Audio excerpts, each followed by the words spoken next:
13 साल से शादी क्यों हो गए हमारे।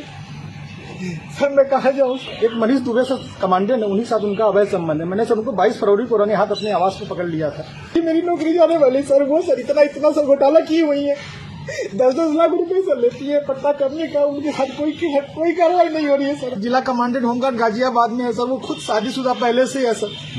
सर वो वही सर उसी का सर मेरे पत्नी के साथ अवैध संबंध। उसकी पत्नी भी सर बहुत परेशान है, मुझसे संपर्क में आई कई भैया हम दोनों का परिवार टूट रहा है, किसी तरह सही कर लिया जाए। हमने कहा बहन में पूरी कोशिश। मामला है, आप कह रहे हैं कि जिस लड़की को आपने पढ़ा लिखा कर एसडीएम बनाया वो आपकी जान की प्यासी हो रही है, क्या पूरा मामला? सर इसका सर मेन कारण सर है मनीष दुबे के साथ उनका अवैध संबंध सर, जिसकी जानकारी सर हमें करीब साल भर पहले हुई, लेकिन सर उन्होंने कहा कि दोस्ती है।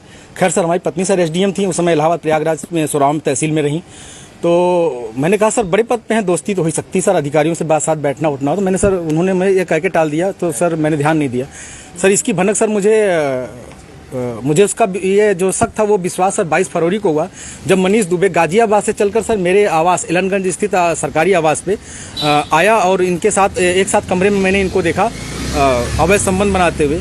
तब से सर ये मनीष दुबे और ज्योति मौर्य मेरे जान के पीछे पड़ गई हैं।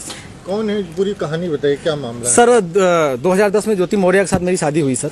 मैं सर पंचायत राज विभाग में सर 2009 में सिलेक्ट हुआ प्रतापगढ़ में सर, वहीं पे नौकरी कर रहा हूँ सर। और 2010 में इनसे 19 नवंबर को मेरी शादी हुई और सर उसके बाद हमारे संबंध बहुत अच्छे रहे। इन्होंने कहा मुझे पढ़ना है सर, मैं इनको पढ़ाने के लिए मैं इलाहाबाद लेके आया।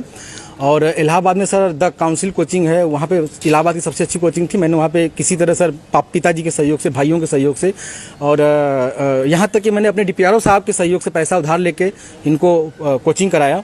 और सर ये मेहनत भी की सर और सक्सेस भी हुई। 2015 में ये सर एसडीएम पद पे चयन हुई, 16वीं रैंक इनकी आई।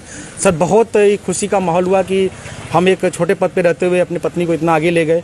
वो भी बहुत खुश थी, पूरा परिवार खुश था। और सर 2015 में ही मेरी सर भगवान की दया से मुझे इतनी खुशी मिली कि मेरी 2 जुड़वा बिटिया भी हुई और जिनका नाम हंसी खुशी मैंने रखा, क्योंकि उस समय खुशी का माहौल चल रहा था सर।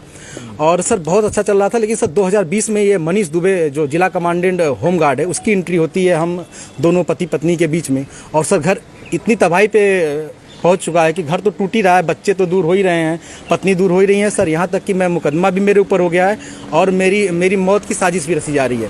क्या धमकी, आपको कोई धमकी दी उन्होंने? हाँ सर, उन्होंने फ़ोन पे सर अभी 1 हफ्ते पहले फ़ोन पे सर उन्होंने हमारे गांव के किसी लड़के से बात की, तो उसने मुझे कॉन्फ्रेंस किया। तो उन्होंने उस पर कहा कि तो जो तुम काम कर रहे हो, जो ये जांचें करा रहे हो या करा रहे हो, इसके कारण तुम्हारी जल्दी से तुम मर जाओगे। हमने कहा ठीक है आप मरवा दीजिए। तो मैं नहीं मरवा रही हूँ, जो करवा रहे हो इसके कारण मारे जाओगे। हत्या की धमकी दी है? जी सर, हत्या की। और सर उनका भाई सर सचिन मौर्य है सर, वो मेरे घर से सर रखे मेरे काफ़ी जो कुछ पैसे थे, जेवरात थे, वो सर लेके चला गया। मेरे सर उसकी वीडियो बना के भेजा कि मैं लेके जा रहा हूँ, जो करना हो कर लीजिए। और सर मुझे चैटिंग लिख के भेजा है कि आपका व्हाट्सअप सब कुछ गायब कर दूंगा, हैक कर लिया हूँ, जो सेव करना हो सेव कर लीजिए। और सर उसने क्या किया कि मेरी सिम भी अपने पास रख लिया है, रख के यूज कर रहा है। मेरा बैंक अकाउंट है उसमें जुड़ा हुआ है सब कुछ, लेकिन सर वो मेरी जान पे सब लोग तुले हुए हैं। क्या वो आपसे तलाक मांग रही है? हाँ सर, उन्होंने मुझसे ऑडियो के माध्यम से कहा है, मुझे अभी तक कुछ ऐसा नोटिस तो नहीं मिला है, लेकिन सर उन्होंने कहा है कि तलाक प्यार से दे दीजिए, बवाल मत करिए, नहीं तो मैं आपको बर्बाद कर दूंगी। आपके डीपीआरओ से बात हो गई है, आपको बर्खास्त करा दूंगी, न नौकरी करने दूंगी न जीने दूंगी। आपने इसकी शिकायत कहाँ? सर इसकी शिकायत मैंने सर्वप्रथम सर उसी दिन धूमनगंज SHO साहब से की।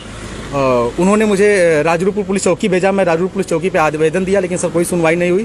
फिर सर उसके बाद मैंने ये 25 अप्रैल की बात है, फिर मैंने 27 अप्रैल को सर उनको ये रजिस्ट्री के माध्यम से सर उनको भेजा, कमिश्नर साहब को भेजा, डीएम साहब खत्री साहब के यहाँ मैं खुद स्वयं उपस्थित हुआ हूँ।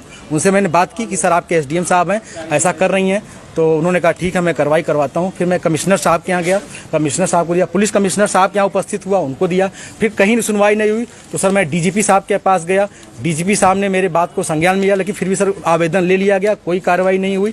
उसके बाद सर मैं DG home guard BK Maurya sir के पास गया। उनके यहाँ से मुझे सर कुछ उम्मीद की लौ दिखाई दी, क्योंकि उन्होंने मेरे आवेदन को तुरंत संज्ञान में लिया और टीम गठित कर दी है। DIG इलाहाबाद उसकी जांच कर रहे हैं। मुझे सर कुछ उम्मीद लग रही है कि मुझे कहीं न कहीं हो सकता है न्याय मिले और मेरी जान